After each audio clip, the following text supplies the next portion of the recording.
सांबादिक सम्मेलन उद्देश्य है विद्यार्थी परिषद आगामी शिक्षा वर्ष 2026-27 लक्ष्य और तार योजना।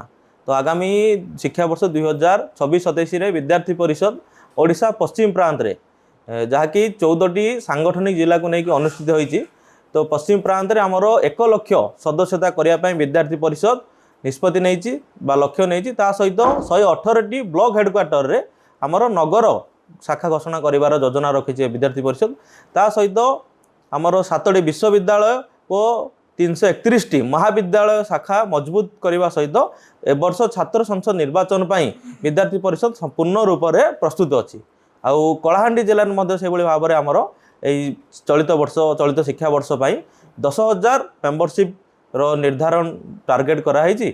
तो मु कलाहांडी जिलार समस्त विद्यार्थी मानू छात्र छात्री मानू आह्वान करी से माने विद्यार्थी परिषद सहित जोड़े सदस्यता ग्रहण करेंगे। किंतु कॉकरोच जनता पार्टी एवं किछि दिन तले सोशल मीडिया गोटे हईचई सृष्टि करिछि जहाँकि किछि जन माने आंटी सोशल आंटी नेशनल माने व्यक्ति माने से माने गोटे माने युवक मानू पथभ्रष्ट करने यहाँ गोटे षड्यंत्र रंग नैरेटिव तैयारी करके देश को कौन भाव में हानि पहुँचाइबे से माने गोटे योजनाबद्ध भाव में कार्य करुँच जहाँकि धीरे धीरे सोशल मीडिया देखा मिलू जहाँकि फॉरेन बेस्ड फॉरेन फंडिंग होउची आ तार जो मैंने फॉलोअर्स माने रोचन से माने विदेशी माने मैक्सिमम विदेशी माने रोचन जो मानू भारतर माने आंटी नेशनल आंटी सोशल काम करने भारतीय मानू उस्काउछंती।